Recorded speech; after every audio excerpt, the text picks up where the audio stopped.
गुहागर नरबन बाजारपेठ येथे पूरस्थिती निर्माण झाली असून चिखलाचं साम्राज्य पसरलं आहे। गुहागरमध्ये गेल्या काही महिन्यात महावितरण आणि एअरटेल कंपनीच्या भूमिगत केबल टाकण्यासाठी मुख्य रस्त्याच्या बाजूला साईडपट्टी खोदण्यात आली आहे। मात्र गुरुवारी झालेल्या मुसळधार पावसामुळे नरवण परिसरात या साईडपट्टीमुळे गंभीर परिस्थिती निर्माण झाली। रस्त्यावर माती आणि दगड येऊन काही वेळ वाहतूक बंद झाली होती। प्रवीण वेल्हाळ या पत्रकाराने दिलेल्या माहितीनुसार नरवण रस्त्याच्या उतारावर एअरटेलने पाईप टाकण्यासाठी खणलेले चर साफ न केल्याने अपघात होण्याची शक्यता वाढली होती। याबाबत ग्रामस्थांनी 22 मे रोजी नैसर्गिक आपत्ती विभागाला सूचित केले होते, तरीही सार्वजनिक बांधकाम विभागाने यावर कोणतीही कारवाई केली नाही। परिणामी रस्त्याची साईडपट्टी वाहून गेली, माती आणि दगड रस्त्यावर आणि घरांमध्ये घुसले।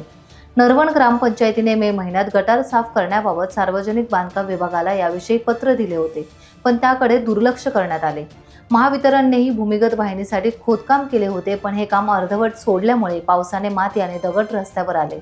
या व्यतिरिक्त नरवण बाजारपेठेत पहिल्यांदाच रस्त्यावर पाणी आले आणि काही घरात चिखल पाणी शिरले। नरवण गावचे ग्रामदैवत श्री व्याघ्रांबरी देवी मंदिरात पाणी शिरले। याबाबत सरपंच संतोष मोरे यांनी सांगितले की पाणी अडवा आणि पाणी जिरवा योजनेतून ग्रामपंचायतीने बाजारपेठेच्या शेजारी बंधारा बांधला आहे। नरवणच्या या गंभीर परिस्थितीमुळे ग्रामस्थांमध्ये चिंता व्यक्त केली जात असून यावर त्वरित उपाययोजना करण्याची मागणी आता केली जाते। ही नरवणची बाजारपेठ, सगळ्या बाजारपेठेमध्ये इकडून तिकडून सगळीकडून पाणी भरलेलं आहे। नरवण ग्रामदेवतेचे पुजारी अरुण गौरव बोलत आहे।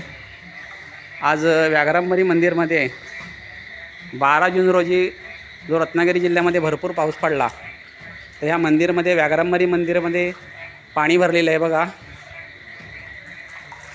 हे बघा, रात्री आता आम्ही 9:30ला आलेलं आहे। बघा, 9:30ला मी जरा बाहेर गेलो होतो, त्यामुळे आता मी आलो मंदिरमध्ये आलेलं आहे रात्री 9:30ला।